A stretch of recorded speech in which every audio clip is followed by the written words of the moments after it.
It's Nolan. What's going on, beautiful people? It's the kid J Nolan here. Welcome to another episode of Inside the Industry. Today we're going to be talking about Drake signing new artists for Bats to OVO Sound and dropping a remix on his song, Act 2, Date at 8 or something like that, if I'm not mistaken. Let me just make sure that's what I'm accurate, you know what I mean? But I believe that's what it is. Now, I'm sure some of my viewers out there are like, who the hell is For Bats? Some of y'all are familiar with this young man. He's gone viral. I think he's been going viral for the last maybe like 5 to 7 months, something like that. I know I've seen him on Twitter. He did one of those on the block hanging down mic videos, and he kind of blew up. People were hearing this high-pitched vocal, and they were like, oh, this man sounds nothing like what he looks like. You know what I'm saying? So that kind of became the trend of what was going on. Like, oh, this juxtaposition. Now, he's not the first artist to benefit from the he don't look nothing like what he sound like type thing, especially rocking the shiesty or the ski mask, right? There was another artist a couple years ago. I forgot homeboy's name, but he was basically doing country music, but singing with a ski mask on. Right? And he got some viral success, ended up getting a record deal. I forgot the dude's name, but he used to be a singer, right? He was moving around in the industry. He was a songwriter, and I guess things were not working out the way he intended. So he decided to come up with a scheme where he would put the ski mask on so nobody could see his face. And he decided to start singing country music with gold grills in his mouth and a ski mask because, of course, it's a jarring imagery. You know what I'm saying? Like, damn, you got this thugged out, Pooh Shiesty looking motherfucker singing country music, right? And it went viral, and he gained some traction temporarily, and then he faded back into obscurity, right? So now, 2023, 2024, we've got For Bats, who's coming out singing basically the same traditional melodies that you hear on every song.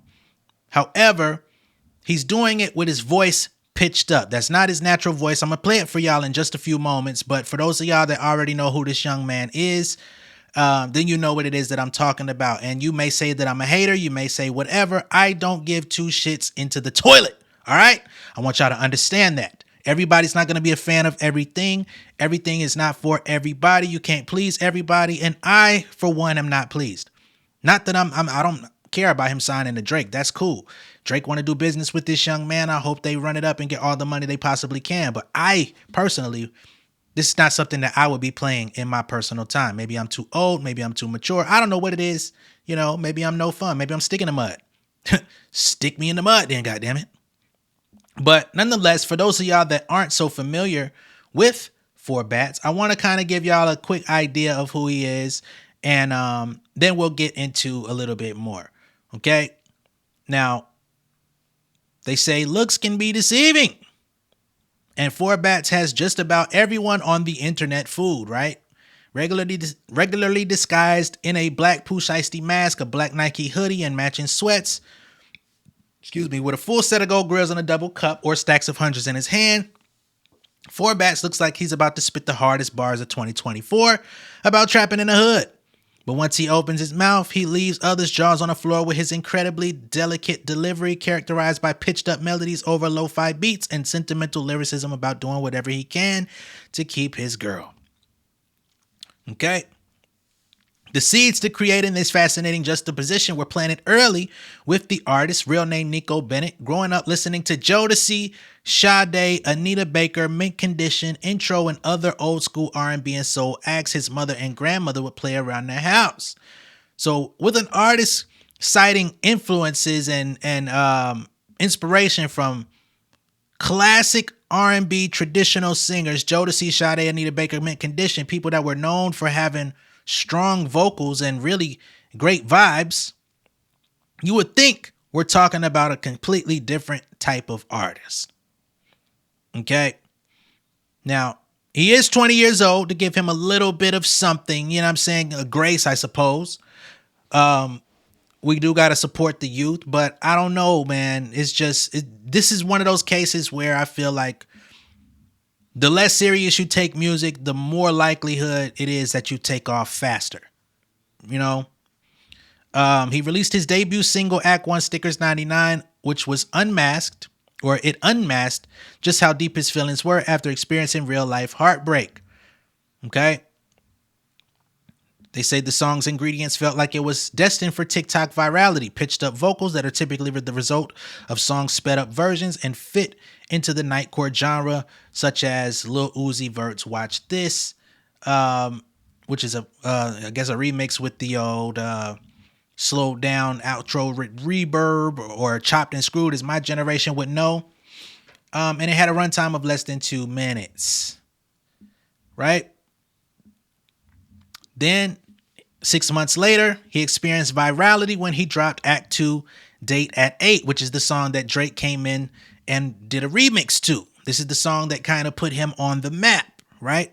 So again, he performed on From the Block series, and everyone from average rap fans to Kai Cenat couldn't believe their eyes or ears, with his homies hyping him up in the background as they pulled on their shiesty masks to smoke joints and act out lyrics for Bat's crooms about the romantic night he had planned for his girl and just how much he's willing to spend on her to get ready for it. In the pursuit of one girl's heart, Four Bats has managed to capture millions more. Now, I will say, being that he is not rapping about shooting the block up, drilling, doing all of this stuff, I do give him some credit for coming in singing about love, or, you know, a love interest, and it being somewhat of a style of fun music, feel good music, if you will. But as far as the vocals, like, how's he going to go out? Are they going to pitch his vocals for every performance? He's going to have to manipulate his mic just to be an artist everywhere, every time. I don't know if you could build longevity on that, you know, but that's just me and my views. Y'all want to support this young man? Do you? I don't want to sway anyone's opinion, but it's just interesting to me. Okay. Now, the song is, of course, bound to make even bigger moves because Drake hopped on the official Date at 8 remix, which Timbaland predicted would be out of here back in January when he posted his reaction video. So he said, man, if the boy get on this song, this is what Timbaland said, it will be out of here. Next thing you know, here we have it. I think this is why a lot of people are up in arms. There's a lot of people, artists, upcoming musicians, etc., or just people that pay attention to the industry. They're feeling like this young man is an industry plant. Now, if you don't know what an industry plant is, it's basically somebody who has been strategically placed, whether they have a famous manager, you know what I'm saying? People that have very big connections for an inexperienced artist, and they get expedited into a position, right? They don't go through the traditional ranks of going and earning their stripes, building their chops in their local scene, you know, going out, having to travel from state to state to try to get your music out there, putting out, you know, going through years of putting out music, learning how to become an artist, learning how to find your groove as an artist, etc., putting out music videos, you know, all of the trial and error that most people go through. You know, they say that overnight success takes about 10 years. With him, it took about 10 months, and we don't know where that distinction lies, right? Because it just happened so fast. Now, he says it's crazy because before this, I was sleeping in cars and I didn't have a place to stay. And now people talk about Rookie of the Month on Billboard. I'm just so grateful. I'm excited that this is my life now. So again, all of the success that's coming to him, I am not mad at. It's just not something that I personally would listen to. Now, Billboard spoke with him about astonishing people with his yin yang factor, attending his first concert ever during Drake's It's All a Blur tour, and receiving a cosign and advice from Kanye to prepare his debut. You know? So they asked him in this interview, why did you decide to pitch up your vocals? He says, me being from Texas and listening to DJ Screw, that's just what we do. We're just bringing something new to the world that they ain't heard before. Well, DJ Screw in Texas, it's more like slowed down. The chop and screw is the slow. he decided to go with pitch up, which is more, higher rather than low. So now we're getting into the Drake deal. Okay, so he's now signed to OVO Sound with Drake. So yes, Four Bats has reportedly signed with Drake's OVO Sound imprint for one EP shortly after the Rising Talents unleashed an official remix to Act 2, dated 8, featuring the Sixth God. According to Billboard, this is a short-term deal, which is a licensing deal, which was confirmed by two executives who were aware of the move. News of the signing arrived following a reported bidding war for the freshman talent who burst onto the scene late last year with this song, Date at 8. The song helped propel Bats to earn 35 million streams with his catalog as an indie artist, and fans can't get enough of him. Bats debuted on the Billboard Hot 100 at number 77 in January, and he's continued to go viral and have success since then. I think, young people that have different standards, different ways of listening to music, they think it's funny, they think it's entertaining. They're going to keep that thing on repeat, and they ran it up for him. The praise for the song was enough to catch Drake's attention, and he dropped off a few bars for the official remix. Bat's lawyer, who declined to comment on the deal, said in a statement that his client made a calculated decision to creatively collaborate with one of the most iconic artists ever. He also added, the positive energy and overall support from Team Drake OVO was a driving factor in getting the song released. We are grateful for their involvement and are excited to see what the future holds as a result of this epic creative and business move.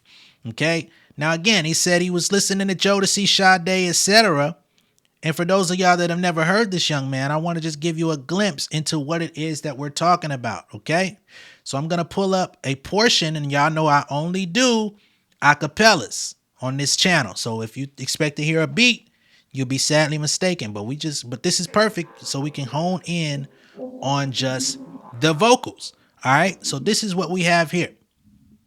Just a moment. He's about to come and slide by 8 p.m. and send a text to your DM. $500 for your fucking hair, $200 for your fucking nails. You running out of shoes to wear, so I bought you another pair. Now, to me, he kind of sounds like if you take a blender, you take Brent Faiyaz, Somewhat Weekend, and McConan. I love McConan. You put them in a blender, and you just pour it all over the goddamn counter. Okay, I'm not hating. I'm just saying. Now there's another article out there that says Four Bats gets the Drake stimulus package, but will it work? Okay, so of course there's this thing called the Drake effect, which is where new artists pop up on the scene. They get some buzz going around them. They get a popular song. They get a viral song or whatever it may be. And Drake swoops in, And it can be a number of factors that go into the Drake effect, whether he does a song with you or if he just puts it on his story and says it's hot, it's something to check out. And the rest of the industry will move mountains based on his opinion or his involvement. Right? Now let's go down the line of a few people. We got Migos jumping on the Versace remix, took them out of here, right? We got Future. Drake did the collaboration with Future, didn't even show up for the music video. Out of here, became a superstar, right? We got people like Block Boy JB. He got a Drake feature.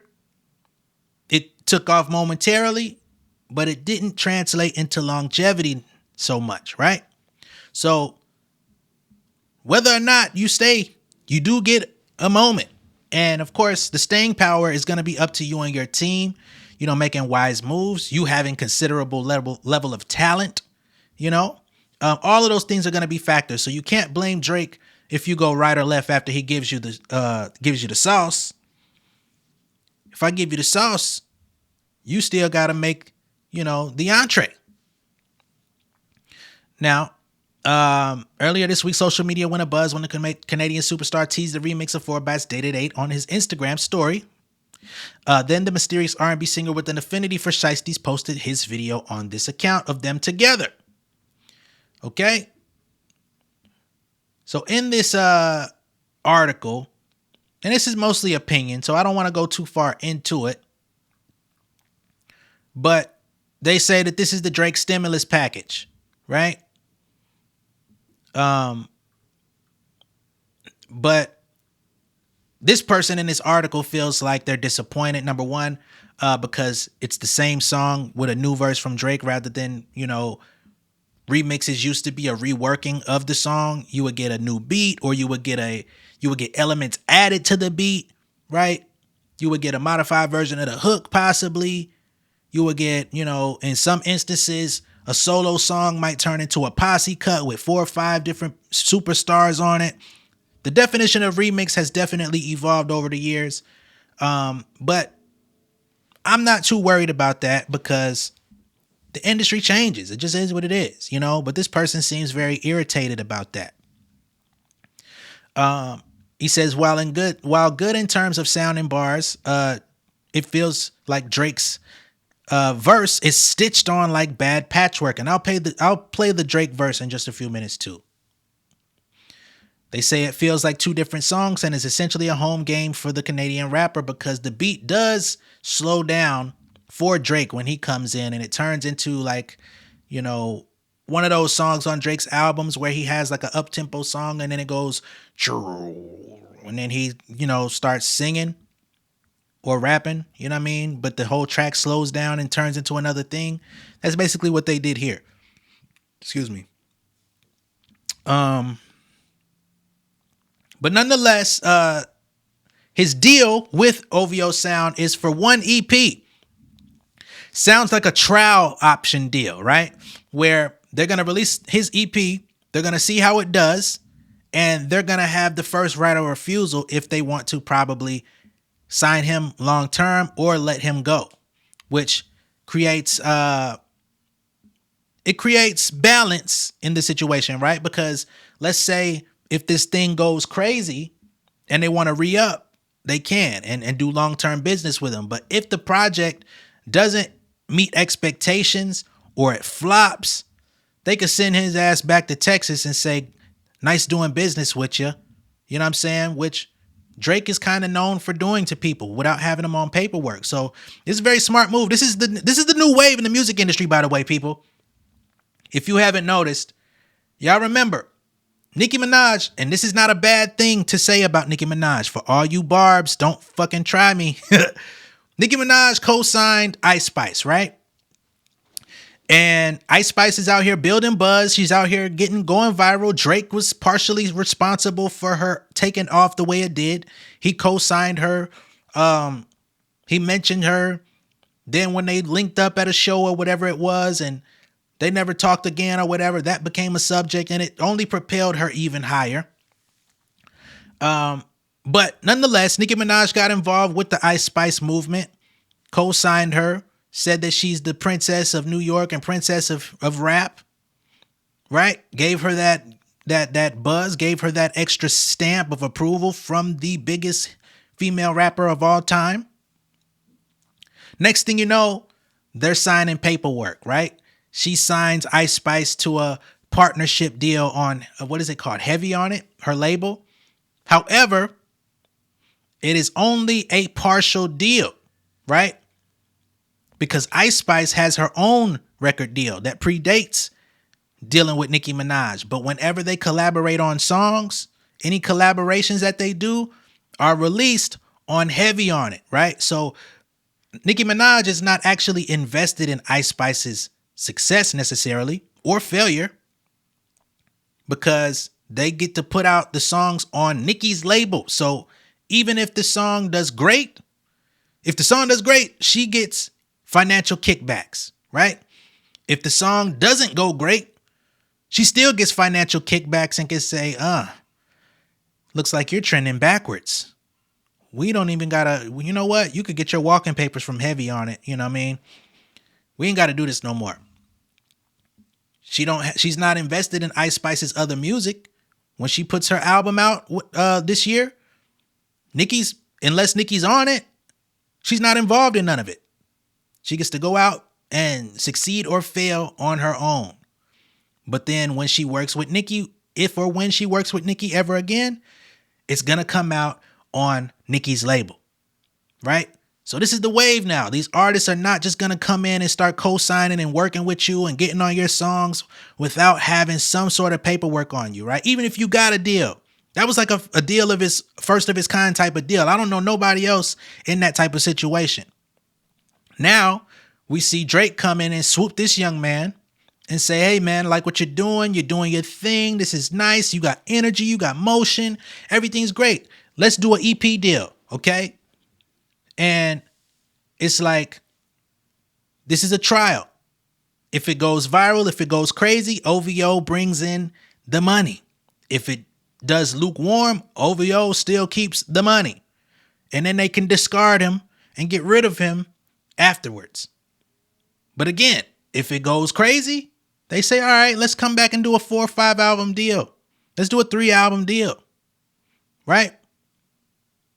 But I'm quite sure they're going to have some sort of clause or paperwork that says at any moment we could drop your ass. You know what I mean? Or withhold you from putting music out. If the public doesn't move the way we need to, your ass going to sit on the shelf for a couple years until your buzz die down. Then we'll let you go. It's just the way the music industry works. So he's 20 years old. I don't know what his propensity is about the music industry. I don't know everything that he knows. I don't know his team. I hope everything works out in his favor, because he is a person and I don't want to strip anyone of their humanity, whether or not I like their music. I want to be fair. Matter of fact, I'm not going to play the Drake verse. You know what I'm saying? If you want to go hear that, you can go check it out. But he's the latest artist signed to Drake on OVO Sound.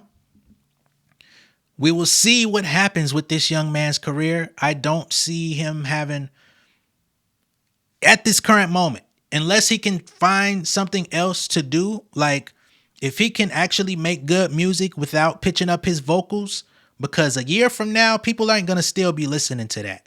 A year from now, people are going to be on to whatever the next trend is. There's probably going to be 5 or 6 new trends that pop up by this time next year. If you can't adapt and evolve and show people that you can actually make good music without the crutch of a jarring surprise, you're not going to be around very long. You know what I mean? So I hope he has some other tricks up the sleeve. I hope he can literally sing or rap and it actually work, actually sound pleasing to the ear without them always pitching his vocals up. Otherwise, I don't know, man. You might be back in Texas. You know what I'm saying? But let me know what y'all think of this down below in the comments. Be sure to like and share this video. If this is your first time seeing me on YouTube, go ahead and subscribe to the channel.